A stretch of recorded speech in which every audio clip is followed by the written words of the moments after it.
সুপ্রিয় শিক্ষার্থীবৃন্দ, তোমাদের স্বাগত জানাচ্ছি জননীতি পরিস্থিতি শিরোনামে এই কোর্সটিতে। প্রিয় শিক্ষার্থীবৃন্দ, আমরা প্রথম ক্লাসটি করেছি জননীতি কী, এর বিষয়বস্তু এবং প্রয়োজনীয়তা নিয়ে। আজকের আমার আলোচ্য বিষয় হচ্ছে বাজারের বৈশিষ্ট্য, এর শ্রেণী বিভাগ, মুক্তবাজার অর্থনীতি, এর বৈশিষ্ট্য, মিশ্র অর্থনীতি এবং এর বৈশিষ্ট্য। তাহলে শিক্ষার্থীবৃন্দ, আমরা আলোচনায় ফিরে যাই।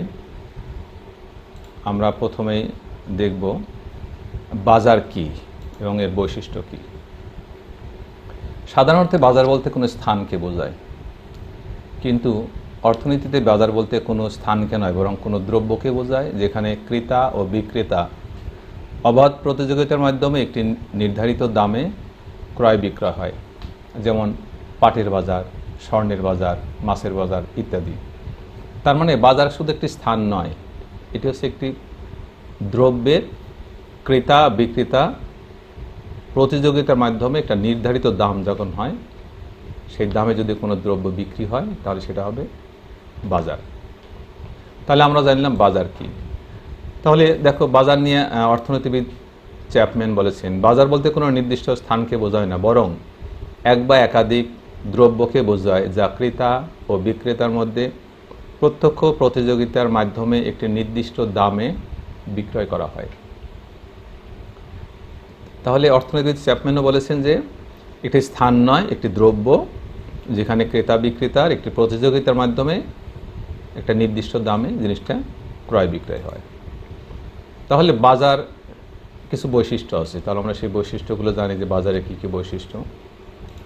এক নম্বর বৈশিষ্ট্য, বিক্রয়ের জন্য এক বা একাধিক দ্রব্য বা সেবা থাকতে হবে। তার মানে কোনো স্থানে যখন বাজার বসবে, শুধু একটি দ্রব্য নয়, এখানে এক বা একাধিক দ্রব্য। একটাও কিন্তু থাকতে পারে, যেমন যখন তুমি স্বর্ণের দোকানে থাকবা, যাবা, সেখানে কিন্তু শুধু স্বর্ণের জিনিসই আছে। তাহলে এক বা একাধিক। এখন তুমি যদি কোথাও মাছের বাজারে যাও, তাহলে কিন্তু শুধু পাটের বাজারে যাও, দেখবে শুধু পাট আছে। এমনি অন্য একটা লোকাল একটা বাজারে যাও, দেখবে যে এখানে অনেক ধরনের দ্রব্য আছে। তাহলে এক নম্বর বৈশিষ্ট্য কি? এক নম্বর বৈশিষ্ট্য হচ্ছে ক্রয় বিক্রির জন্য এক বা একাধিক দ্রব্য থাকবে। দুই নম্বর কি বৈশিষ্ট্য? দ্রব্যের ক্রেতা ও বিক্রেতার উপস্থিতি থাকতে হবে। দোকানদার দোকান সাজিয়ে বসে আছে, সেটা কিন্তু বাজার হবে না, বিক্রেতা থাকতে হবে। তাহলে ক্রেতাও থাকবে, বিক্রেতাও থাকবে। তিন নম্বর হচ্ছে ক্রেতা ও বিক্রেতার মধ্যে দর কষাকষির মাধ্যমে দাম নির্ধারণ হবে। কী হবে দর কষাকষি? বিক্রেতা একটি জিনিসের দাম চাইবে, ক্রেতা দাম বলবে, দুইজনের এই দামের মধ্যে যখন সমন্বয় হবে, বিক্রেতা যে দামে দিতে রাজি থাকবে আর ক্রেতা যে দামে কিনতে রাজি হবে, এটা হচ্ছে দর কষাকষি। এর মাধ্যমে যেটা নির্ধারিত হবে সেটা কিন্তু পণ্য ক্রয় বিক্রয় হবে, সেটা হচ্ছে একটা বৈশিষ্ট্য। আর চার নম্বর হচ্ছে দ্রব্যটি ক্রয় বিক্রয়ের জন্য এক বা একাধিক অঞ্চল থাকবে। একটা বাজারে ধরো এই কিছুদিন আগে কোরবানির ঈদ গেল, গরুর হাট কিন্তু একটা নির্দিষ্ট জায়গায় হয়নি, দেশের বিভিন্ন অঞ্চলে বিভিন্ন জায়গায়, খুলনা শহরেই অনেক জায়গায় কিন্তু গরুর হাট বসেছিল।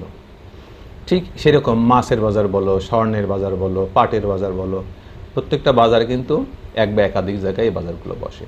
তাহলে আমরা জানলাম বাজার কি, বাজারের বৈশিষ্ট্য কি। তাহলে আমরা একটু জানবো যে বাজারের শ্রেণী বিভাগে যাওয়ার আগে বাজার ভারসাম্যটা আমরা একটু জানবো। অর্থনীতির ভারসাম্য বা সাম্য অবস্থা ধারণাটি অত্যন্ত গুরুত্বপূর্ণ। ভারসাম্যের ইংরেজি প্রতিশব্দ ইকুইলিব্রিয়াম। ইকুইলিব্রিয়াম শব্দটি ল্যাটিন শব্দ অ্যাকোয়াস এবং লিব্রা থেকে উদ্ভূত হয়েছে। অ্যাকোয়াস শব্দের অর্থ সমান আর লিব্রা শব্দের অর্থে সমান বা সাম্য অবস্থা। কাজেই নির্দিষ্ট সময়ে অর্থনৈতিক চলকগুলোর পারস্পরিক ক্রিয়া প্রতিক্রিয়া দ্বারা একটি স্থিতিশীল অবস্থায় পৌঁছাতে পারে। এই স্থিতিশীল অবস্থায় হচ্ছে ভারসাম্য। অর্থনীতিবিদ লাইভারস্কির ভাষায় যে অবস্থা হতে পরিবর্তনের কোনো প্রবণতা থাকে না, তাই হচ্ছে ভারসাম্য। মানে পরিবর্তনের সুযোগ নেই, একটা নির্দিষ্ট পর্যায়ে আসবে, সেটা হচ্ছে ভারসাম্য, এখান থেকে আর পরিবর্তন হবে না। বাজারের এক পক্ষে চাহিদা সৃষ্টি করে ব্যক্তি অর্থাৎ ক্রেতা থাকে, আর অন্য পক্ষে থাকে যোগানদাতা বা বিক্রেতা। ক্রেতারা স্বল্প মূল্যে দ্রব্যটি ক্রয় করতে চাইবে, আর বিক্রেতা কিন্তু বেশি দামে বিক্রি করতে চাইবে। তাহলে বাজারে চাহিদা ও যোগানের মধ্যে সমতা প্রতিষ্ঠিত হলে ক্রেতা ও বিক্রেতা উভয় পক্ষই একটি নির্দিষ্ট দামে ক্রয় বিক্রয় করতে প্রস্তুত থাকে। এই অবস্থায় বাজার একটি স্থিতিশীল অবস্থায় পৌঁছায়। এই স্থিতিশীল অবস্থাকে বলে বাজার ভারসাম্য। তার মানে একটা বাজারে যখন ক্রেতা বিক্রেতা থাকে, তারা যখন বিক্রেতা একটা দাম চাইবে, ক্রেতা একটা দাম বলবে, এরকম করতে করতে একটা পর্যায়ে যখন আসবে, সেই পর্যায়ে আসার পরেই কিন্তু যখন দাম নির্ধারিত হবে তখন কিন্তু ক্রয় বিক্রয় হবে। এটা হচ্ছে ভারসাম্য। তার মানে ভারসাম্য হচ্ছে যে দুই পক্ষের একটা সমঝোতা। দুই পক্ষে যখন সম্মতি প্রদান করবে, হ্যাঁ আমি এই দামে বিক্রি করব, আর এক পক্ষ বলে হ্যাঁ আমি এই দামে কিনবো, দুই পক্ষ যদি রাজি থাকে সেটাকে বলে বাজার ভারসাম্য।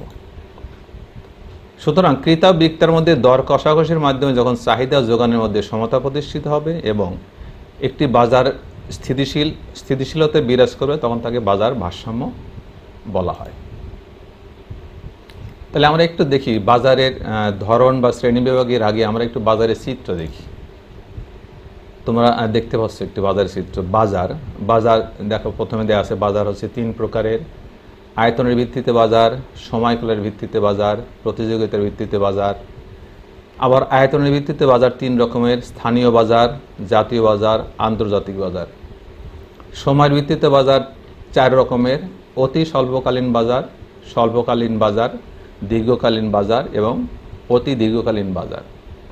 প্রতিযোগিতার ভিত্তিতে বাজার বেশ কয় প্রকারের। আমাদের এই পেজে এটা নেওয়া সম্ভব হয়নি, আমরা পরবর্তী আরেকটা স্লাইড আমরা দেখব। তাহলে আমরা এই স্লাইডে কি দেখলাম বাজার তিন প্রকার: আয়তনের ভিত্তিতে, সময়ের ভিত্তিতে, প্রতিযোগিতার ভিত্তিতে। আয়তনের ভিত্তিতে বাজার তিন রকমের, আর সময়ের ভিত্তিতে বাজার চার রকমের। তাহলে আমরা এখন দেখব আরেকটা স্লাইড যে প্রতিযোগিতার ভিত্তিতে বাজার কয় রকম। তাহলে প্রতিযোগিতার ভিত্তিতে বাজারের চিত্র আমরা একটু দেখি। তাহলে আমরা দেখলাম যে প্রতিযোগিতার ভিত্তিতে বাজার দুই রকমের: একটা হচ্ছে পূর্ণ প্রতিযোগিতামূলক বাজার, আর একটা হচ্ছে অপূর্ণ প্রতিযোগিতামূলক বাজার। অপূর্ণ প্রতিযোগিতামূলক বাজার কিন্তু আবার ছয় প্রকারের, যেমন একচেটিয়া বাজার, একচেটিয়া প্রতিযোগিতামূলক বাজার, অলিগোপলি বাজার, ডুওপলি বাজার, দ্বিপাক্ষিক একচেটিয়া বাজার, মনোপলি বাজার। তাহলে আমরা দেখলাম যে বাজার প্রথমত একটা চিত্র দেখলাম তিন প্রকারের, সেখান থেকে দুটার চিত্র আমরা দেখেছি, এবং এখানে আমরা দেখলাম প্রতিযোগিতার ভিত্তিতে বাজারে আরেকটা চিত্র হচ্ছে প্রতিযোগিতার ভিত্তিতে বাজার দুই রকমের, একটা হচ্ছে পূর্ণ প্রতিযোগিতামূলক, একটা হচ্ছে অপূর্ণ প্রতিযোগিতামূলক। আবার দেখলাম অপূর্ণ প্রতিযোগিতামূলক বাজার কিন্তু আবার ছয় প্রকারের। তাহলে আমরা এই বাজারে একটু ব্যাখ্যা আমরা জেনে আসি। বাজার বা বাজার নীতি যদি আমরা দেখি, বাজার নীতি বুঝতে হলে বাজারের প্রকৃতি বা ধরন বুঝতে হবে। বাজারের পরিধি বা আয়তন, সময়, মেয়াদ, ক্রেতা বিক্রেতার সংখ্যা, দ্রব্যের প্রকৃতি ইত্যাদির উপর ভিত্তি করে বাজারকে বিভিন্ন ভাগে ভাগ করা হয়। এসব বিবেচনা করে বাজারকে প্রধানত তিন ভাগে ভাগ করা যায়। যেমন প্রথম চিত্রটা যখন তোমরা দেখেছো, আয়তনের ভিত্তিতে বা পরিধি অনুসারে বাজার, সময়কালের ভিত্তিতে বাজার, প্রতিযোগিতার ভিত্তিতে বাজার। আমরা প্রথম চিত্রটা কিন্তু এটা দেখেছি। আয়তনের ভিত্তিতে বা পরিধি অনুযায়ী বাজার কিন্তু আবার তিন রকমের: একটা হচ্ছে স্থানীয় বাজার, যেমন শাকসবজি বাজার, মাছের বাজার। একটা হচ্ছে জাতীয় বাজার, যেমন রাজশাহীর আম, তারপরে এরকম কিছু এলাকার বিখ্যাত জিনিস আছে। তারপরে আন্তর্জাতিক বাজার, যেমন স্বর্ণের বাজার, তেলের বাজার, এগুলো কিন্তু আন্তর্জাতিক দাম নির্ধারিত হয়। তাহলে আর সময়ের ভিত্তিতে বাজার কিন্তু আবার চার রকমের: এক হচ্ছে অতি স্বল্পকালীন বাজার, স্বল্পকালীন বাজার, দীর্ঘকালীন বাজার আর অতি দীর্ঘকালীন বাজার। তাহলে আমরা পরবর্তীতে স্লাইডে যাই।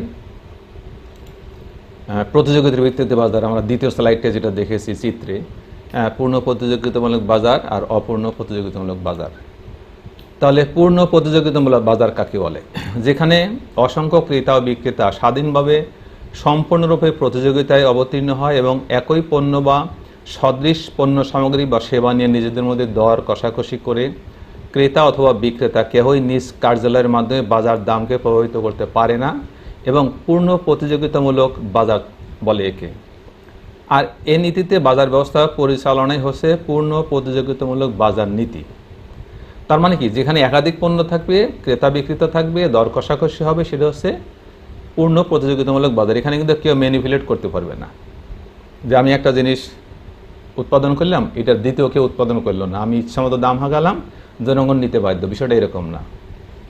সমজাতীয় অনেকগুলো পণ্য এখানে থাকবে, তারপর দর কষাকষি হবে, তারপর ক্রয় বিক্রয় হবে। আর পূর্ণ প্রতিযোগিতামূলক বাজারের বৈশিষ্ট্য দেখো, এই বাজারের বৈশিষ্ট্য যে সমজাতীয় দ্রব্য বা পণ্য, মানে পণ্যগুলো সমজাতীয়, একই ধরনের হতে হবে। অগণিত ক্রেতা বিক্রেতা থাকবে, ক্রেতা বিক্রেতার সংখ্যা কিন্তু থাকতে হবে অগণিত। 3, দাম প্রায় স্থির থাকে। এখানে দাম কিন্তু অস্থিতিশীল হওয়ার সুযোগ খুব কম, কারণ এখানে প্রতিযোগিতার বিষয় আছে। প্রতিযোগিতা না করে তুমি একা একটা বাজার দখল করতে পারবা না। আর এখানে বাহ্যিক প্রভাব অকার্যকর, তুমি যে হঠাৎ করে প্রভাব বিস্তার করতে পারবা, এখানে কিন্তু সেই বাজারের সম্ভব না। তবে এরকম বাজার কেবল আক্ষরিক অর্থেই সম্ভব, বাস্তবে কিন্তু এই ধরনের বাজার খুব কম দেখা যায়। আমরা পরবর্তীতে যাই, অপূর্ণ প্রতিযোগিতামূলক বাজার। লার্নার বলেন, বিক্রেতার দ্রব্যের চাহিদা রেখা নিম্নগামী হলে বুঝতে হবে অপূর্ণ প্রতিযোগিতার সৃষ্টি হয়েছে। যখন চাহিদা রেখা কীভাবে নিম্নগামী হবে, বিক্রেতার দ্রব্যের চাহিদা রেখা নিচের দিকে হবে। আর অপূর্ণ প্রতিযোগিতার বাজার হলো যেখানে কম সংখ্যক ক্রেতা ও বিক্রেতা থাকে এবং অসম প্রতিযোগিতার পদ্ধতিতে ক্রেতা বিক্রেতার মধ্যে পণ্য ক্রয় বিক্রয় হয়, তাই হলো অপূর্ণ প্রতিযোগিতামূলক বাজার। এ বাজারে আবার কয়েকটি বৈশিষ্ট্য আছে। 1, ক্রেতা বিক্রেতার সংখ্যা কম থাকবে। আমরা আগে দেখেছি যে প্রতিযোগিতামূলক বাজারে কিন্তু ক্রেতা বিক্রেতার সংখ্যা অনেক বেশি থাকে। দ্রব্যের গুণাগুণ বিভিন্ন হবে, একরকম হবে না। আগেরটা কিন্তু কি ছিল, একই রকম হবে। ক্রেতাদের দাম সম্পর্কে অজ্ঞতা, তারা দাম সম্পর্কে অজ্ঞ থাকবে, কিন্তু প্রতিযোগিতামূলক বাজারে কিন্তু ক্রেতা কিন্তু সচেতন থাকে। আর বিভিন্ন মাত্রার দামের মাত্রাটা একটু ভিন্ন হয়।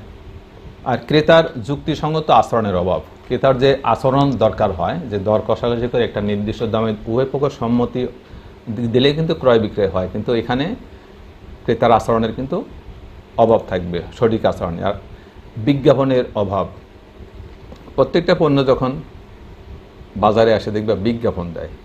বিজ্ঞাপন কিন্তু মূলত ওই কোম্পানির দ্রব্যের যেন প্রসার হয়, বেশি বিক্রি হয়, কোম্পানি বেশি সেল করলে তো বেশি লাভ হবে। এটা যেমন একটা দিক। আর একটা দিক, জনগণকে ওই দ্রব্য সম্পর্কে সচেতন করা বা জানানো যে এই দ্রব্যটা কি, এই দ্রব্য কী কী গুণ আছে, ইত্যাদি ইত্যাদি। তাহলে অপূর্ণ প্রতিযোগিতা কিন্তু বিজ্ঞাপনের অভাব থাকে, বিজ্ঞাপন থাকে না। এই জন্য একটা কোম্পানি বিশেষ কিছু প্রোডাক্ট এনে বাজার দখল করে কিন্তু সে বাজারটাকে তার মতো সে মুনাফা কিন্তু নিয়ে নেয়। অপূর্ণ প্রতিযোগিতামূলক বাজারকে কয়েকটি ভাগে ভাগ করা যায়। ক, একচেটিয়া বাজার। যে বাজার একক উৎপাদনকারী ও অন্যের প্রবেশে বাধা থাকে তাকে একচেটিয়া বাজার বলে। তার মানে উৎপাদনকারী থাকবে একজন, আর অন্য কোনো উৎপাদনকারীকে বাজারে এসে প্রবেশ করতে দেবে না। এটা হচ্ছে একচেটিয়া বাজার নীতি। এ বাজারে কিছু বৈশিষ্ট্য আছে, যেমন বিক্রেতা একক থাকবে, পণ্যের চাহিদা কম থাকবে, গতিশীলতা কম থাকবে, অবিভাজ্য পণ্য এবং নিয়ন্ত্রিত যোগান বেশি থাকলে কিন্তু দাম কমে, কিন্তু এখানে নিয়ন্ত্রিত। সে যেহেতু একচেটিয়া, সে একা সব করে, একা উৎপাদন করে, অন্যকে বাজারে প্রবেশ করতে দেয় না, এই জন্য কিন্তু সে বিষয়টাকে নিয়ন্ত্রণ করে যোগান। সে দাম বাড়ানোর জন্য যোগান কমায় দেবে। জনগণের তো কিছু জিনিস আছে তার প্রয়োজন, সেটা লাগবেই। যদি বাজারে জিনিস না থাকে, সেটা যদি খাদ্য সামগ্রী মানুষের তো কিনতেই হবে, তখন কী হবে, সে কিন্তু বেশি দামে কিনবে। এটা কিন্তু একচেটিয়া হয়ে গেল। বাস্তবে বিশুদ্ধ একচেটিয়া বাজার আসলে কোথাও নাই। এখন তোমরা জানো বাজার অর্থনীতি, সারা বিশ্বেই কিন্তু এখন প্রতিযোগিতার ভিত্তিতে দ্রব্য উৎপাদিত হয় এবং ক্রয় বিক্রয় হয়। তো বাস্তবে এই ধরনের কিন্তু বাজার আসলে নাই। একচেটিয়ার প্রতিযোগিতামূলক বাজার, যেখানে সদৃশ্য ছোট ছোট ফার্ম বা উৎপাদনকারী বাজারে শুধু তাদের অবস্থান প্রতিযোগিতার মাধ্যমে ধরে রাখে, তাকে একচেটিয়া প্রতিযোগিতামূলক বাজার বলে। তার মানে কি, সদৃশ যেখানে সদৃশ্য ছোট ছোট ফার্ম, মানে ছোট ছোট ফার্ম কিন্তু একই টাইপের, তাদের অবস্থান প্রতিযোগিতার মাধ্যমে ধরে রাখে, তাদের যে অবস্থানটা এটা কিন্তু প্রতিযোগিতা করেই বাজারে টিকতে হবে। এটা হচ্ছে একচেটিয়া প্রতিযোগিতামূলক বাজার। একটা বাজার হচ্ছে অলিগোপালি, যখন বাজারে অসংখ্য ক্রেতার চাহিদার পণ্য সরবরাহ করতে দুইয়ের কিছু বেশি সংখ্যক উৎপাদনকারী বিক্রেতা থাকে, তখন তাকে অলিগোপালি বলে। তার মানে ক্রেতা থাকবে অসংখ্য আর বিক্রেতা থাকবে দুইজন মানে দুই রকমের। বর্তমানে যেমন মোটর গাড়ি, কম্পিউটার যন্ত্রাংশ, ঔষধ ইত্যাদি ক্ষেত্রে এরূপ বাজার লক্ষণীয়। এখন যদি বলো গাড়ি, জাপান গাড়ি বানায়, আমেরিকা গাড়ি বানায়, আর অনেক দেশ বানায়, জার্মানি গাড়ি বানায়, দেখবা যে ওরা কিন্তু এগুলোকে কন্ট্রোল করে। ক্রেতা থাকে অনেক, কিন্তু সরবরাহ করে কিন্তু গুটি কয়েক দেশ। টয়োটা, হোন্ডা, আবার আমেরিকার গাড়ি আছে, এই বিভিন্ন দেশ কিন্তু গাড়ি বানায়, কিন্তু কন্ট্রোল করে এরা। এরপরে দেখো ডুওপলি, যখন বিক্রেতা দুইজন উৎপাদনকারী হয়, অন্যদিকে অসংখ্য ক্রেতা থাকে, তাকে ডুওপলি বাজার বলে। কি থাকে? দুজন উৎপাদনকারী থাকে আর অসংখ্য ক্রেতা থাকে। আমাদের দেশে মোবাইল কোম্পানি অসংখ্য ক্রেতা থাকতে পারে, কিন্তু মোবাইল তৈরি করে কয়জন? স্যামসাং, মটোরোলা, হুয়াওয়ে, ওপো ইত্যাদি ইত্যাদি। তারপর বড় ব্র্যান্ডের ফোন আছে তোমার অ্যাপেল, এরা কিন্তু নিয়ন্ত্রণ করে। এটা হচ্ছে ডুওপলি বাজার। দ্বিপাক্ষিক বা বাইলেটারাল মনোপলি বাজার, যখন বাজারে একটি বিশেষ পণ্য ক্রয় বিক্রয়ের জন্য একজন মাত্র ক্রেতা ও বিক্রেতা থাকে, তাকে বাইলেটারাল মনোপলি বাজার বলে। একটি বিশেষ পণ্য কি হবে? একজন ক্রেতা থাকবে আর একজন বিক্রেতা থাকবে, এটা হচ্ছে মনোপলি বাজার। আর মনোপলিন বাজার, ওটা হচ্ছে আগেরটা ছিল দ্বিপাক্ষিক বা বাইলেটারাল। আচ্ছা, মনোপলিন হচ্ছে যখন বিক্রেতা অসংখ্য হয় আর ক্রেতা একজন হয়। বিক্রেতা থাকবে অসংখ্য আর ক্রেতা হবে একজন, একে বলে মনোপলিন বাজার। তাহলে আমরা বাজার কি, বাজারের বৈশিষ্ট্য, বাজারের শ্রেণী বিভাগ আমরা জানলাম। এখন আমরা জানবো মুক্ত বাজার অর্থনীতি বা বাজার অর্থনীতি কি। বাজার অর্থনীতি বা মুক্ত বাজার অর্থনীতি। বাজার অর্থনীতি বলতে এমন এক অর্থনৈতিক অবস্থাকে বোঝায় যেখানে বাজার শক্তি সমূহ দ্বারা, বাজার শক্তি মানে মার্কেট ফোর্স, অর্থাৎ বাজারের দ্রব্যের চাহিদা ও যোগানের ঘাত প্রতিঘাত মানে চাহিদার যোগানের যে দর কষাকষি, ঘাত প্রতিঘাতে স্বয়ংক্রিয়ভাবে দ্রব্য সামগ্রীর দাম নির্ধারিত হয়। বাজার অর্থনীতি হলে সরকারি নিয়ন্ত্রণ মুক্ত একটি অর্থব্যবস্থা। একে পুঁজিবাদী বা ধনতান্ত্রিক অর্থব্যবস্থা বলা হয়। এ ধরনের অর্থব্যবস্থায় সরকার অর্থনৈতিক কর্মকাণ্ডে কোনো রকম হস্তক্ষেপ বা নিয়ন্ত্রণ করতে পারে না। বস্তুত কোনো প্রকার বাহ্যিক চাপ বা সরকারি হস্তক্ষেপ ছাড়া অর্থনীতিকে স্বাভাবিক গতিতে চলতে দেওয়াই হচ্ছে বাজার অর্থনীতি বা মুক্তবাজার অর্থনীতি। খুব সহজভাবে যদি আমরা বলি, মানে যে অর্থনীতি সরকারের নিয়ন্ত্রণ মুক্ত, মানে কেউ সরকার চাপ প্রয়োগ করতে পারবে না, নিয়ন্ত্রণ করতে পারবে না। এখানে দ্রব্যের ঘাত প্রতিঘাত, দ্রব্যের মান অনুযায়ী দ্রব্যের দাম নির্ধারিত হবে, ক্রেতা দাম দর করবে, দাম দর করে যদি দুজনের সম্মতি থাকে তাহলে সেটা বিক্রয় হবে। এটা হচ্ছে বাজার অর্থনীতি, মুক্ত বাজার। সবাই আসবে বাজারে, ক্রেতা থাকবে, বিক্রেতা হবে, দর কষাকষির ভিত্তিতে কিন্তু সেটা হবে, শুধু নিয়ন্ত্রণটা থাকবে না। বর্তমান কিন্তু তোমরা জানো মুক্ত বাজার অর্থনীতির দেশ। সারা বিশ্বে যার পণ্য ভালো, যার পণ্য মানসম্মত সেই টিকে আছে, আর যারটা কিন্তু মানসম্মত না সে কিন্তু টিকতে পারবে না। তোমরা জানো আমাদের দেশের গার্মেন্টস শিল্প কিন্তু আগে কোঠা পদ্ধতিতে ইউরোপ আমেরিকা যেত, এখন কিন্তু কোঠা শিথিল করা হয়েছে, কিন্তু আমাদের গার্মেন্টস কিন্তু বেশ ভালোভাবেই এগিয়ে যাচ্ছে। তার মানে কি, আমাদের পণ্যের মান কিন্তু ভালো। পণ্যের মান যদি ভালো না হতো তাহলে কিন্তু আমাদের গার্মেন্টস শিল্প এতদিন একদম বন্ধই হয়ে যেত। সারা বিশ্বে কিন্তু আমাদের এই শিল্প থেকে প্রচুর পরিমাণে বৈদেশিক মুদ্রা অর্জিত হয়। তাহলে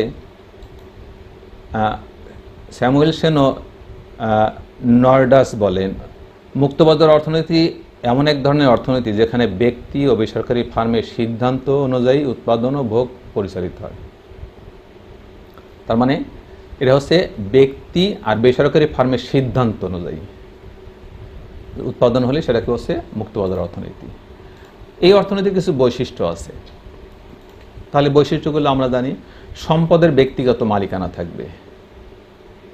তার মানে কি, সম্পদের ব্যক্তিগত মালিকানা স্বীকৃত। এখানে আমার টাকা আছে, আমি ব্যবসা করব, সরকার কিন্তু এখানে আমাকে নিয়ন্ত্রণ করতে পারবে না। আমাদের দেশে তোমরা জানো বিভিন্ন দেশের প্রোডাক্ট কিন্তু আছে, বিভিন্ন দেশের যন্ত্রাংশ সংযোজনকারী প্রতিষ্ঠান আছে। স্যামসাং কিন্তু আমাদের দেশে মোবাইল সংযোজন করে, আমাদের দেশে কিন্তু গাড়ি সংযোজন হয় প্রগতিতে, তোমরা জানো। আবার বেসরকারি উদ্যোগে কিন্তু যেমন বিভিন্ন কোম্পানি কিন্তু আবার এই গাড়িগুলো ইম্পোর্টও করে। আবার আমাদের দেশে যেমন গার্মেন্ট শিল্প আছে, বিভিন্ন পাট শিল্প আছে, বিভিন্ন কিছু আছে আমাদের দেশে, এগুলো কিন্তু বেসরকারি। এদের কিন্তু এই সম্পদের মালিকানা কিন্তু ব্যক্তির। তার মানে এখানে সম্পদের ব্যক্তিগত মালিকানা স্বীকৃত। উদ্যোগের স্বাধীনতা, মানে একজন উদ্যোক্তা কি উৎপাদন করবে, কি উদ্যোগ নেবে, স্বাধীনতা কিন্তু মুক্তবাজার অর্থনীতিতে থাকবে। ব্যক্তি স্বাতন্ত্র্যবাদ, এখানে ব্যক্তি স্বাতন্ত্র্যবাদকে খুব গুরুত্ব দেওয়া হয়েছে। ব্যক্তি স্বাতন্ত্র্যবাদ কিন্তু মুক্তবাজার অর্থনীতির একটি গুরুত্বপূর্ণ বৈশিষ্ট্য। ভোক্তা সার্বভৌমত্ব, ভোক্তা মানে যে ভোগকারী, সোজা যে ক্রেতা, সে কি ভোগ করবে, কি কিনবে, কি কিনবে না, এটা কিন্তু তার ব্যাপার। এর সার্বভৌমত্ব কিন্তু তার কাছে, সেটা কিন্তু মুক্তবাজার অর্থনীতিতে ভোগ করে সে। মুনাফার উদ্দেশ্যে উৎপাদন, তোমরা জানো যেহেতু ব্যক্তি মালিকানা স্বীকৃত, তাহলে কিন্তু তার মূল কাজ হচ্ছে মুনাফা। একটা কোম্পানি লস দিয়ে কিন্তু কোম্পানি চালাবে না, কারণ তার এখানে অনেক ধরনের স্টাফ আছে, তাকে এখানে অনেক ইনভেস্ট করতে হয়েছে, সেই ইনভেস্ট হয়তো তাকে লোন দিয়ে করতে হয়েছে। সে যদি লাভ করতে না পারে, ব্যাংক কিন্তু তাকে ছাড়বে না। তাহলে কি করবে, তার মুনাফা হচ্ছে তার মূল উদ্দেশ্য। আর অবাধ প্রতিযোগিতা থাকবে। অবাধ প্রতিযোগিতা কীরকম, একটা বাজারে বিভিন্ন ধরনের প্রোডাক্ট থাকবে, বিভিন্ন কোম্পানির প্রবেশ থাকবে, ওইখানে প্রতিযোগিতা হবে। প্রতিযোগিতার মাধ্যমে ক্রেতার পণ্য কিনবে। তাহলে কিন্তু এখন যারা পণ্য উৎপাদন করি তারা কিন্তু সঠিক, যোগ্য এবং ভালো মানসম্মত প্রোডাক্টটি উৎপাদন করবে, কারণ সে জানে বাজার ম্যানিপুলেট করা সম্ভব না। বা যদি আমার পণ্যের মান খারাপ হয়, তাহলে কিন্তু আমার পণ্যটা বাজারে কিন্তু চলবে না। স্বয়ংক্রিয় দাম ব্যবস্থা, এখানকার দাম ব্যবস্থা স্বয়ংক্রিয়, নির্ধারিত না যে এই দামেই নিতে হবে, বিষয়টা এরকম না। এই স্বয়ংক্রিয়, এটা কম আপ ডাউন করে এবং সেটা স্থিতিশীল হয়। তোমরা দেখবা যে মোবাইলের বাজারে যদি ঢোকো, বিষয়টা এমন না যে একই মানের মোবাইল এক কোম্পানির দাম 50,000 আর এক কোম্পানির দাম 5,000, বিষয়টা এরকম না। দেখবা যে তাদের যে ফিচার্সগুলো আছে, ফিচার্সগুলো যদি পর্যবেক্ষণ করো, পর্যালোচনা করো, দেখবা যে মান যদি কাছাকাছি হয়, দামও কিন্তু কাছাকাছি হয়। আয়ের অসম বন্টন, এখানে কিন্তু মুক্তবাজার অর্থনীতিতে আয়ের অসম বন্টন হয়। যার টাকা আছে সে বিভিন্নভাবে ইন্ডাস্ট্রি করছে, সে প্রচুর সম্পদ অর্জন করছে, ক্ষেত্রবিদে সে শ্রমিকদের শোষণ করছে।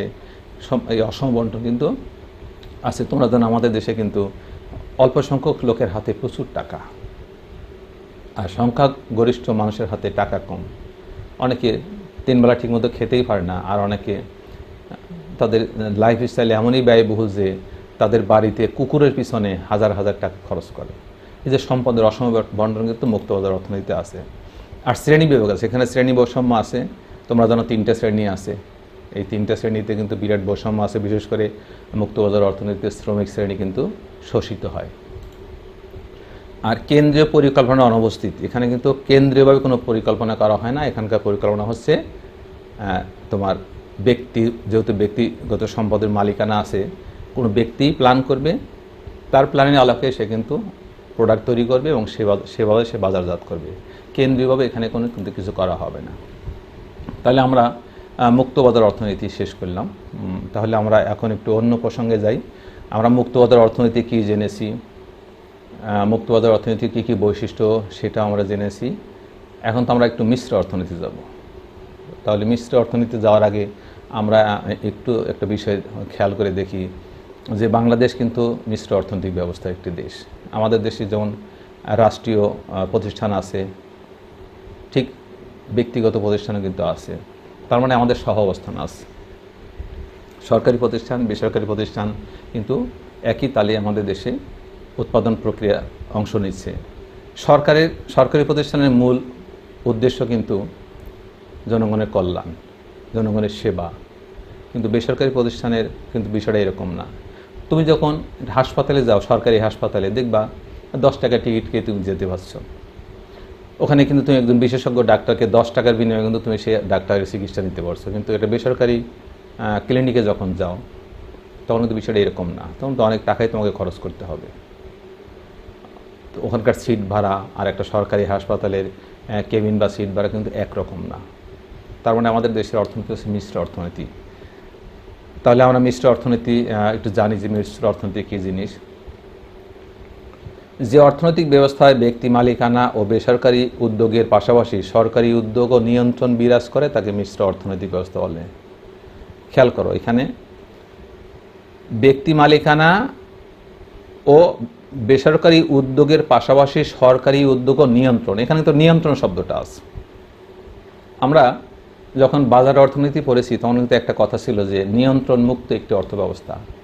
আর আমরা এখানে জানলাম কি, যে ব্যক্তি মালিকানা থাকবে, বেসরকারি উদ্যোগ থাকবে, সরকারি উদ্যোগ থাকবে, কিন্তু নিয়ন্ত্রণ কথাটা আছে। এখানে একটু নিয়ন্ত্রণ করবে সরকার। তুমি যা খুশি তাই করতে পারো না। তুমি আমার দেশে থেকে আমার দেশে মিল কারখানা করে সম্পদ অর্জন করে শুধু বিদেশে পাচার করা, বিদেশে সম্পদ গড়বা, তা কিন্তু হবে না। সরকার এখানে একটু হালকা নিয়ন্ত্রণ আছে। এই ব্যবস্থায় বেসরকারি খাতের উপর কতগুলো কাজ ছেড়ে দেওয়া হয় এবং কতগুলো কাজ সরকারি খাতের নিয়ন্ত্রণে পরিচালিত হয়। দেখো, এখানে কিন্তু ভারসাম্য অবস্থা আছে। কিছু জিনিস ছেড়ে দেওয়া হয় বেসরকারি উদ্যোক্তাদের হাতে বা বেসরকারি মালিকদের হাতে, আর কিছু কাজ কিন্তু সরকার তার নিয়ন্ত্রণে রাখে। তাহলে একই প্রোডাক্ট যখন সরকার যে দামে বিক্রি করবে, বেসরকারি কোনো প্রতিষ্ঠান সেই প্রোডাক্ট কিন্তু অনেক দামে বিক্রি করতে পারবে না, কারণ সরকারের এই দামের সাথে সঙ্গতি সামঞ্জস্য রেখে কিন্তু করতে হবে, নাহলে কিন্তু ওই প্রোডাক্টটা চলবে না। তাহলে কি করলো, এখানে কিন্তু ব্যক্তি মালিকানা, বেসরকারি উদ্যোগ, রাষ্ট্রীয় উদ্যোগ আর নিয়ন্ত্রণ, এই কয়েকটা থেকেই বেসরকারি উদ্যোগটা কিন্তু করছে। আবার এখানে কিন্তু একসাথে হয়, সরকারি বেসরকারি অংশীদারত্বের ভিত্তিতে কিন্তু এখানে কিন্তু চলে। অনেক মালিকানা আছে দেখবা যে ওখানে লিমিটেড, পাবলিক লিমিটেড কোম্পানি, সরকারি অংশ আছে, বেসরকারি অংশ আছে, যৌথভাবে কিন্তু আমাদের এই অর্থনৈতিক অবস্থা চলে। অধ্যাপক জেফ রেগান ও এল.বি. থমাস বলেন, মিশ্র অর্থনীতি এমন একটি ব্যবস্থা যেখানে বিশুদ্ধ ধনতন্ত্র ও নিয়ন্ত্রিত অর্থনীতির সংমিশ্রণ ঘটে। বলছে বিশুদ্ধ ধনতন্ত্র আর নিয়ন্ত্রিত অর্থনীতি। ধনতন্ত্র মানে যার অনেক টাকা আছে, অনেক ইন্ডাস্ট্রি করছে, অনেক ইনকাম করছে। আবার নিয়ন্ত্রিত কি, সরকার নিয়ন্ত্রণও করছে। কিছু সম্পদ ব্যক্তি মালিকানা এবং কিছু সম্পদ রাষ্ট্রীয় মালিকানায় থাকে। অর্থনৈতিক সিদ্ধান্ত কিছু বাজার ব্যবস্থা এবং কিছু কেন্দ্রীয় কর্তৃপক্ষ গ্রহণ করে। কিছু সিদ্ধান্ত আছে কেন্দ্রীয় কর্তৃপক্ষ, সরকার, আর কিছু সিদ্ধান্ত আছে বাজার ব্যবস্থায়। তোমরা জানো বাজার ব্যবস্থা কি, আমরা এর আগে বাজার যখন পড়েছি দেখেছি বাজার বিভিন্ন রকম হয়, বিভিন্ন বাজারের ধরন বিভিন্ন রকম। তাহলে সোজা কথা, মিশ্র অর্থনীতি হচ্ছে মিশ্রণ, সরকারি ব্যবস্থাপনা, বেসরকারি ব্যবস্থাপনা, সরকারি উদ্যোগ, বেসরকারি উদ্যোগ আর নিয়ন্ত্রণ বিষয়টা এখানে আছে। তাহলে আমরা এখন মিশ্র অর্থনীতির কিছু বৈশিষ্ট্য আমরা জানবো, যে মিশ্র অর্থনীতির বৈশিষ্ট্য কি কি। বিশ্বের বিভিন্ন দেশে মিশ্র অর্থনৈতিক ব্যবস্থা ভিন্ন ভিন্ন মাত্রা ও আঙ্গিকে প্রচলিত রয়েছে। মানে এক এক দেশে কিন্তু এক এক রকম। তোমরা অবাক হবে যে তোমার সমাজতান্ত্রিক দেশেও কিন্তু কিছু কিছু ক্ষেত্রে কিছু কিছু সেক্টর মিশ্র অর্থনীতিও আছে। আবার আমেরিকার মতো ধনতান্ত্রিক দেশেও কিন্তু মিশ্র অর্থনীতি আছে। আমাদের দেশ মিশ্র অর্থনীতি বিশুদ্ধ না, এখানে কিন্তু শ্রমিক শোষণ আছে, অনেক কিছু আছে। তাহলে মিশ্র অর্থনীতির বৈশিষ্ট্যগুলো আমরা একটু জানি যে কী কী বৈশিষ্ট্য আছে। এখানে কিন্তু ব্যক্তিগত মালিকানা আছে। তোমরা জানো যে মালিকানা সরকার মানে কিন্তু আমরা এটা প্রথমেই জানি যে সরকার মানে জনগণ। আমরা সরকারকে নির্বাচিত করেছি, প্রতিনিধি নির্বাচন করেছি, সেই প্রতিনিধি পার্লামেন্টে বসে আমার পক্ষে বা আমার প্রতিনিধিত্ব করে। তার মানে ওই এমপি আমার কথাগুলো বলে, আমি কি চাই, কি হলে দেশের উপকার হবে, দেশের কল্যাণ হবে, সেই কথাগুলো কিন্তু পার্লামেন্টে বসে আমাদের সে পরোক্ষভাবে আমাদের কথা, এটা হচ্ছে পরোক্ষ গণতন্ত্র। মানে আমার কথা সে ওই আমার প্রতিনিধি, এখন 16 কোটি লোক তার পার্লামেন্টে বসে কথা বলতে পারবে না, এই জন্য আমরা নির্বাচন করে প্রতিনিধি প্রেরণ করেছি, তারা কিন্তু বসে আমাদের কথা বলে। তাহলে ব্যক্তিগত মালিকানা কিন্তু মিশ্র অর্থনীতি আছে। তোমরা দেখো আকিজ জুট মিল আছে, বেক্সিমকো, স্কয়ার, এরকম অনেক কোম্পানি আছে যারা ব্যক্তি মালিকানায় বিভিন্ন ধরনের পণ্য তৈরি করে। এই পণ্যগুলো কিন্তু বাজারে আবার এসে প্রতিযোগিতার ভিত্তিতে কিন্তু টিকতে হয়। স্কয়ারের ঔষধের দাম, বেক্সিমকোর ওষুধের দাম, এরকম অনেকগুলো কোম্পানি আছে। এই কোম্পানির ওষুধের দাম কিন্তু দেখবে কাছাকাছি, যা খুশি তাই করা যায় না কিন্তু মিশ্র অর্থনীতিতে, কারণ একটু নিয়ন্ত্রণ কিন্তু এখানে আছে। তার মানে ব্যক্তিগত মালিকানা এখানে স্বীকৃত। একটা লোক তার অনেক টাকা থাকলে সে কিন্তু মিল কারখানা করতে পারে, সে সরকারের কাছ থেকে সরকার কিন্তু আবার সহযোগিতাও করে। একটা জিনিস খেয়াল তোমাদের বলতে ভুলে গেছি, মিশ্র অর্থনীতি কিন্তু সরকার ব্যক্তি মালিকানাধীন প্রতিষ্ঠানকে বিভিন্ন ধরনের সাহায্য সহযোগিতা করে থাকে। কীরকম একটু উদাহরণ দিই। একজন ব্যক্তি একটা ইন্ডাস্ট্রি করলো, তার কিন্তু দরকার বিদ্যুৎ, তার দরকার পানি, তার দরকার গ্যাস। সে যদি এগুলো টাকা দিয়ে সরকারের কাছ থেকে নেবে, কিন্তু সরকার কিন্তু এই জন উদ্যোগে সে দ্রুত কিন্তু তাকে এই ব্যবস্থাগুলো করবে। তার মানে বিষয় হচ্ছে যে সরকার এই ব্যক্তি মালিকানাধীন প্রতিষ্ঠানগুলোকে কিন্তু পরোক্ষ বা প্রত্যক্ষ সহযোগিতা করে। তাহলে এক নম্বর আমরা জানলাম কি, সম্পদের ব্যক্তিগত মালিকানা থাকবে মিশ্র অর্থনীতিতে। 2, সরকারি মালিকানা, তার মানে বেসরকারি মালিকানা থাকবে, সরকারি মালিকানা থাকবে। তোমরা কি জানো যে সরকারি মালিকানাধীন এটা ঔষধ কোম্পানি আছে, বেক্সিমকো, স্কয়ার, এরকম যত মালিক আছে ঔষধ কোম্পানি, তেমনি বাংলাদেশ সরকারের কিন্তু ঔষধ কোম্পানি আছে। এসেনশিয়াল ড্রাগস, এটা কিন্তু বগুড়াতে এই কোম্পানিটা, এটা কিন্তু সরকারি।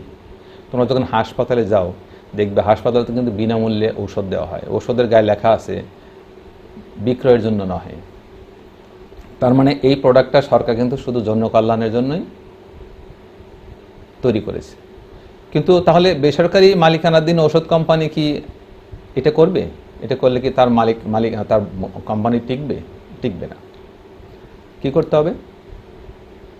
তাকে কিন্তু প্রতিযোগিতা করতে হবে। তাহলে সরকারি এই যে নিয়ন্ত্রণ, এখন সরকারি একটা ঔষধ যদি কম দামে পাওয়া যায়, বেসরকারি কোম্পানির ওষুধ কিন্তু অনেক দামে বিক্রি করতে পারবে না। এই এক ধরনের পরোক্ষ নিয়ন্ত্রণ কিন্তু এখানে কাজ করবে।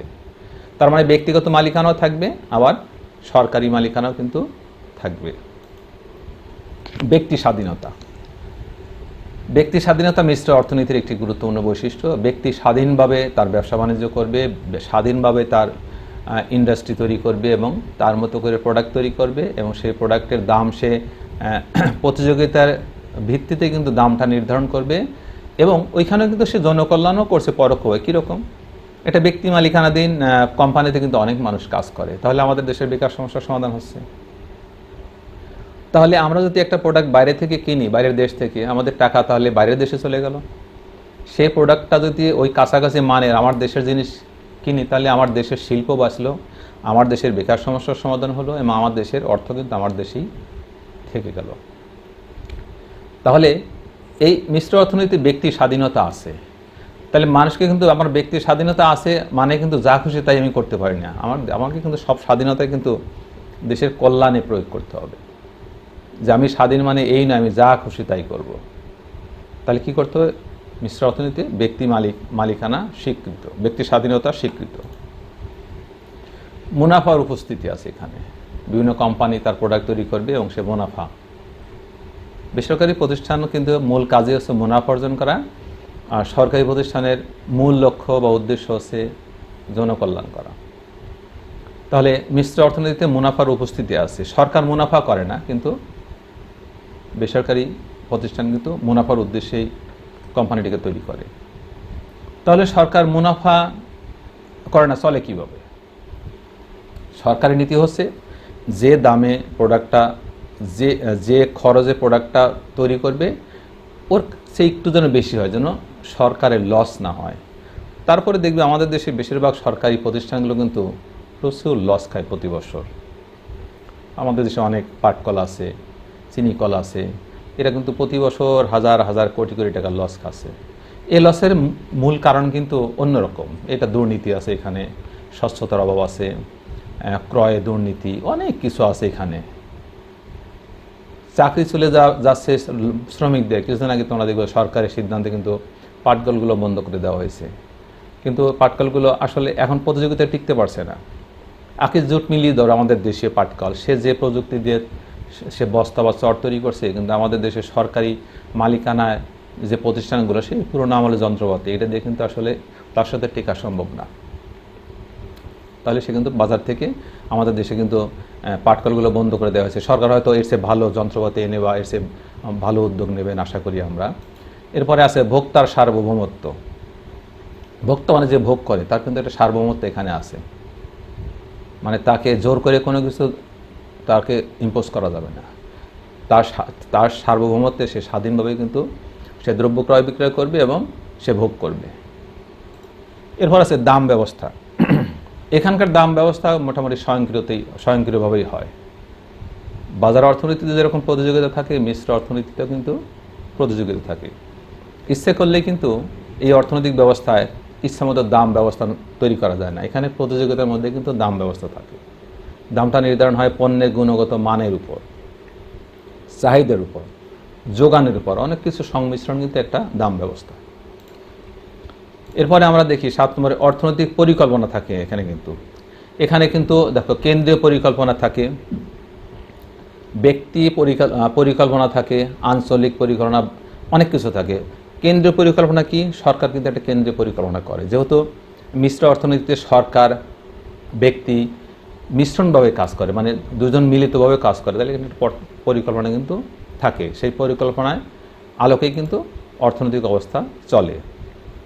শ্রমিকদের স্বার্থ সংরক্ষণ। মুক্তবাজার অর্থনীতিতে কিন্তু দেখবা শ্রমিকদের স্বার্থ সংরক্ষণ কম করা হয়, কিন্তু মিশ্র অর্থনীতিতে স্বার্থ সংরক্ষণ হয় এই কারণে এখানে মিশ্রণ মানে সরকারের একটা অংশগ্রহণ থাকে।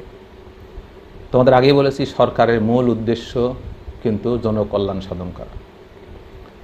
জনকল্যাণ, যেখানে শ্রমিকরা কাজ করবে তাদের স্বার্থ সংরক্ষণ করে থাকবে না তা হয় না, শ্রমিকরা কাজ করবে ঠিকমতো বেতন পাবে না সেটা কিন্তু হবে না। বন্টন ব্যবস্থা, শুধু উৎপাদন করলেই হবে না, এখানে বন্টন ব্যবস্থা কিন্তু আছে, ভালো মতোই আছে। কারণ একটা পণ্য উৎপাদিত হবে, সেই পণ্য কোথায় যাবে, কোন শ্রেণীর লোকের কাছে যাবে, কোন শ্রেণীর লোকের কাছে কী পরিমাণ যাবে, এই বিষয়টা কিন্তু বন্টন ব্যবস্থার মধ্যে উল্লেখ থাকে। নইলে কিন্তু সেই প্রোডাক্ট কিন্তু চলবে না। একটা শুধু লোকাল একটা প্রোডাক্ট তৈরি করলাম, শুধু একটা এলাকায় চালাইলাম, তা হবে না। আমার কিন্তু কোনো একটা জিনিস তৈরি করার সময় আমাকে চিন্তা করতে হবে যে আমার দেশের সার্বিক মানে সব জনগণের দূর করে পৌঁছে দিতে হবে এবং তাদের জন্য উপকার হয়, দেশের কল্যাণ হয়, এই চিন্তাটা করতে হবে। এরপর মুদ্রাস্ফীতির উপস্থিতি। এখানে কিন্তু মুদ্রাস্ফীতি আছে। মুদ্রাস্ফীতি কেন হয়? যখন টাকার সরবরাহ বেশি হয়, যোগানের সরবরাহ কম হয়, তখন মুদ্রাস্ফীতি হবে। অনেক টাকা আমার, মুদ্রাস্ফীতি হয়ে যাবে। টাকা নিয়ে যাব ব্যাগে করে আর বাজার নিয়ে আসবো পকেটে করে, মুদ্রাস্ফীতি। অনেক টাকার যোগান বেশি হবে আর দ্রব্যের যোগান কিন্তু কম হবে। আর হচ্ছে সামাজিক নিয়ন্ত্রণ। এখানে কিন্তু সামাজিক নিয়ন্ত্রণ আছে। আমাদের দেশে সামাজিক নিয়ন্ত্রণ সরকার যেমন করে, তেমনি কিন্তু অনেক প্রতিষ্ঠান আছে সামাজিক নিয়ন্ত্রণে কাজ করে। তাহলে সামাজিক নিয়ন্ত্রণ কিন্তু মিশ্র অর্থনীতির একটি গুরুত্বপূর্ণ বৈশিষ্ট্য। কারণ সামাজিকভাবে যদি নিয়ন্ত্রিত না হয়, কোনো প্রোডাক্টে কিন্তু ঠিকমতো চলবে না, কোনো প্রোডাক্ট দেশের কল্যাণে আসবে না। আর যেহেতু মিশ্র অর্থনীতিতে সরকার আর ব্যক্তিগত মালিকানার উপস্থিতি থাকে, এই জন্য এখানে সামাজিক নিয়ন্ত্রণ কিন্তু কাজ করে। এখানে শ্রমিকদের স্বার্থ সংরক্ষিত হয় এবং সামাজিক নিয়ন্ত্রণ কিন্তু এখানে থাকে। এরপরে সামাজিক নিরাপত্তা থাকে। সামাজিক নিরাপত্তা কি? তোমরা দেখবা যে যখন বেসরকারি কোনো মিল কারখানা, ওখানে কিন্তু শ্রমিকদের স্বার্থ সম্পর্কিত অনেক আর্থিক সুবিধা বলো, অনেক মেডিকেল বলো, অনেক সুবিধা কিন্তু তারা দেয়। এটা কিন্তু সামাজিক নিরাপত্তা। একটা শ্রমিক আজ চাকরি নিতে খালি হাতে ফেরত যাবে তা না, তাদের ইন্স্যুরেন্স বা বিমার ব্যবস্থা করতে পারে, তাদের চিকিৎসা ফ্রি করতে পারে, এইসব ব্যবস্থা কিন্তু থাকে। এরপর বেসরকারি বিনিয়োগ থাকে। এখানে বিনিয়োগ শুধু সরকারি না, বেসরকারি বিনিয়োগও থাকে। বেসরকারি বিনিয়োগ নিজের থাকতে পারে, সে ব্যাংক থেকে লোন করে বিনিয়োগ বাড়াতে পারে, বা একটা প্রতিষ্ঠিত কোম্পানি, তার অনেক টাকা আছে, সে আর একটা কোম্পানির সাথে ওই কোম্পানিকে সে বিনিয়োগ করতে পারে শেয়ার কিনে। তোমরা দেখো আমাদের শেয়ার বাজার কিন্তু এই বিনিয়োগের একটা গুরুত্বপূর্ণ কিন্তু একটা মাধ্যম। একটা হচ্ছে সমবায় ক্ষেত্র তৈরি হয়। এখানে একটা সমবায় থাকে, চেইন থাকে। সময় মানে যে মিলিত হয়ে কাজ করা। তোমরা যখন মিল্ক বিটা যদি দেখে থাকো, সিরাজগঞ্জের শাহজাদপুরের বাগাবাড়িতে অবস্থিত মিল্ক বিটা, সময়ের ভিতরে কিন্তু সেখানে দুধ ক্রয় করা হয় এবং সেই সমিতির মাধ্যমে কিন্তু মিলে কিন্তু দুধগুলো আসে। তাহলে শিক্ষার্থীবৃন্দ, আমাদের আজকের আলোচনা এই পর্যায়ে আমাদের শেষ করতে হবে। তোমরা ভালো থেকো, সুস্থ থেকো, আর পরীক্ষার জন্য ঠিকঠাক মতো পড়াশোনা করবে। আর অবশ্যই বাইরে গেলে মাস্ক পরবে, ঘন ঘন সাবান দিয়ে হাত ধোবে। তোমাদের সুস্থতা কামনা করে শেষ করছি। আল্লাহ হাফিজ।